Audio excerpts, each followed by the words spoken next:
So I made a stereotypical YouTuber build.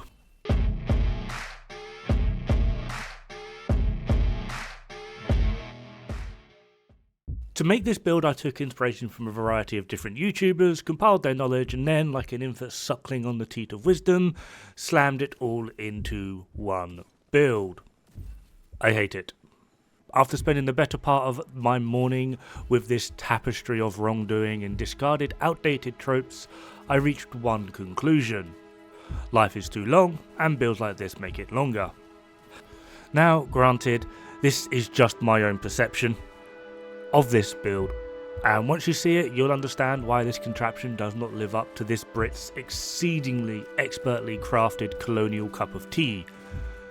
I am fully aware that some of you out there will absolutely fawn over this build like it's some form of Lindsay Lohan scratch and sniff, and loudly proclaim that tired John Cena catchphrase, though trust me, we can see you and we think you are an idiot. In fact, the only part of this build that I even find remotely worthwhile is the armor regen.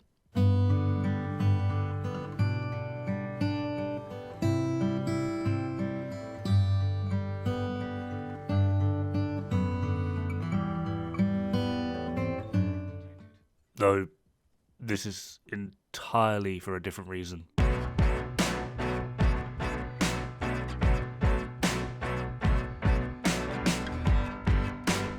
That's right, I made a dick joke using my subpar editing skills that even Helen Keller would be proud of, and I know beyond the shadow of a doubt that you all laughed. So what, if anything, is actually wrong with this build? Well, technically speaking, nothing. It works mechanically perfectly fine. It utilises two separate mechanics, the armor regen and then obviously Memento utilising the trophy pickups to then proc Intimidate. There's technically nothing wrong with it. It's pretty simple. It falls into that very weird section of run and gun builds, though to be perfectly honest, despite the fact that I have this on heroic with 4 directives, which is typically nothing really to scream about, particularly once you're getting into the end game farming, this is my 5th recording of this run because I kept bloody dying, simply because we have no range options, and it's kind of horrible. There was just also this very inescapable fear that I am just taking way too long to literally do anything. Sometimes taking your time is a positive thing, but in this case, utilising a build where you're meant to be able to just smash through pretty much most content that is supposedly unkillable because it comes with that added catch of one-man army, never die, amazing damage. The only part of my damage that was amazing was just having Golden Bullet on. The rest of the time it was a struggle to do literally anything, and if I didn't have Golden Bullet active, oh my god, I wanted to cry. Just for some perspective, this run took me a grand total of 22 minutes. When I went back and just put on a Strikers build that I literally just picked up off the floor, I was then able to complete this mission in 8 minutes. Yeah, I'm kind of speechless as to how anyone is actually capable of playing like this, and I also now understand why people are so upset about the whole XP thing, because if it takes you this long to do anything, then God help you. I was honestly in absolute awe of how pathetic this build is.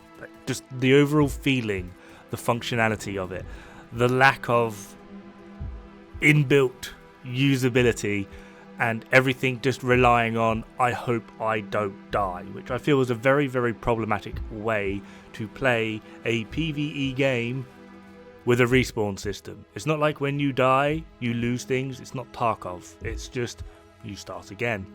And to be perfectly honest, like I said, this build took 22 minutes to get through this mission, where a subpar Strikers build took 8 minutes. And I didn't die, which means I could have run through this build twice and still been faster. So in terms of performance, farming, capability, I don't get it. I don't. Now again, granted, not everyone is going to agree with this take. I know plenty of people that like the slower, more consistent, I suppose you could argue, builds that are alleviate a lot of the pressure of the in-game mechanics, such as death. However, I do feel there is a huge glaring issue with this type of build, and that is just simply just the multiplayer element of the game. Granted, in solo, this did clear content. It was fine. It performed. It was slow. I was falling asleep playing it. It was so dull. There was kind of no excitement for me, but then that's purely on me. In terms of putting this into multiplayer, I very much doubt that you will actually have any fun. But if you are interested, the build that I am running is 2-piece Golan, 1-piece Bellstone, 2-piece Brazos, one of the pieces being obviously Picara's holster.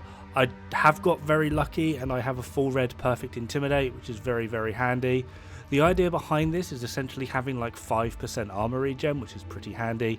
And due to the balance of the red cores with Memento, we do essentially end up with 6 red cores with 4 blue. So it's not the worst build going, but due to the overall lack of other stats in the game, damage to armor, damage to targets out of cover, other multipliers that can help benefit the build, the end result was just a very, very lackluster play in my opinion. So again, this is the build. If you do want to play around with it, I went for utilizing Firewall simply to try and get the shield so that I could potentially get another multiplier and bolster more damage. Ideally, from the information that I gained, a lot of them are running Gunner because of the 10% armor on kill. However, that was mostly immaterial in my opinion, just because of the armor regen. Like if you're struggling that much, just sit in cover for 2 seconds and you get the exact same result. Obviously, a lot of the mechanic is going to depend on picking up Memento trophies. Seems to be a very prominent thing that a lot of players like the Memento, because apparently it's meta. Anyway, have fun, good luck, don't die. It's bad for the health.